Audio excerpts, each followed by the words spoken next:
Emma Hartley walked into my clinic on a Tuesday afternoon, and I knew immediately something was wrong. She was 29 years old. She sat perfectly still on the exam table, her right hand curled unnaturally in her lap. When I asked her what brought her in, her voice was barely above a whisper. "My hand," she said. "It keeps dropping things." 3 weeks earlier, she'd been pouring coffee when the mug just slipped from her fingers.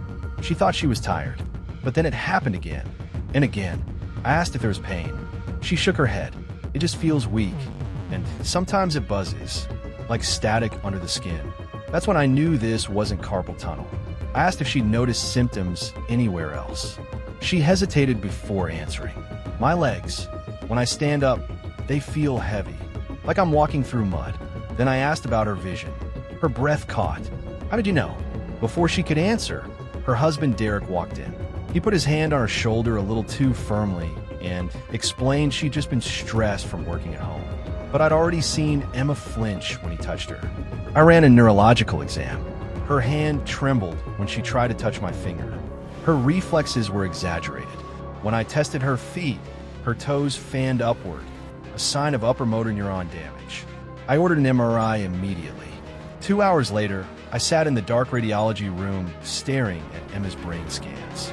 White spots scattered throughout the white matter. Oval-shaped lesions in her brain and cervical spine. Demyelinating lesions. The protective coating around Emma's nerve fibers, the myelin, was being destroyed. I called Emma back in. Alone this time.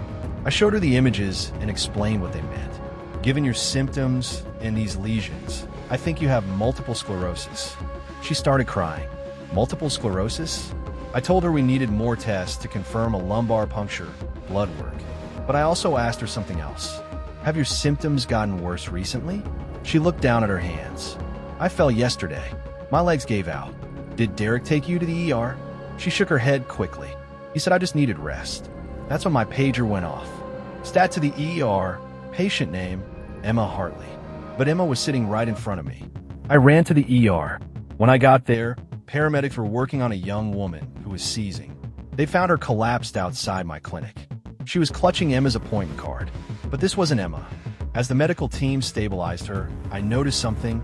Her hospital gown had slipped. She was covered in bruises. Dozens of them. Up and down her arms. Her ribs. Some are fresh. Some are weeks old. I ordered a full trauma workup and a toxicology screen. Then my phone buzzed. A text from an unknown number. "She's lying to you." I drove to Emma's house. All the curtains were drawn. When Emma opened the door, her eyes were red and swollen. "You need to leave," she whispered. Derek appeared behind her. "She's resting, doctor." I told them I needed to speak with Emma about her results. Derek insisted she'd come to the clinic later. That's when I pulled out my phone. "I'm calling the police."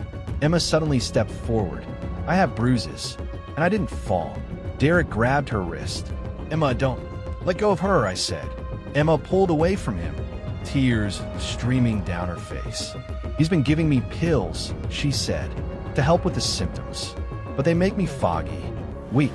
I thought it was the MS making me worse, but what pills?" I asked.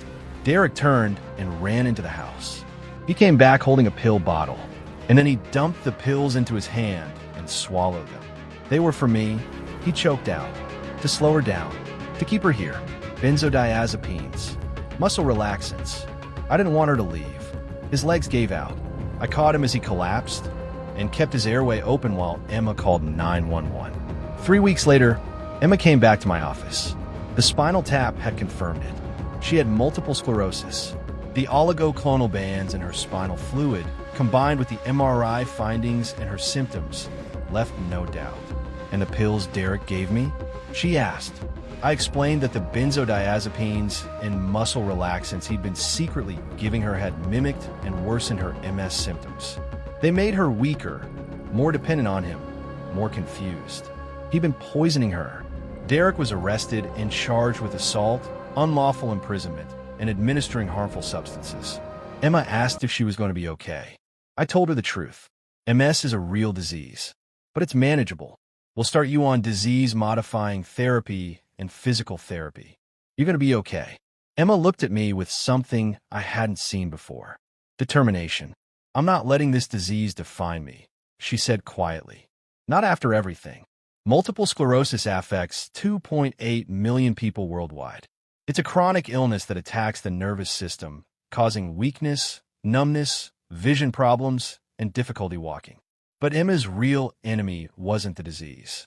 It was the person who was supposed to protect her. And now, finally she was free. Share this story. Like and subscribe for more.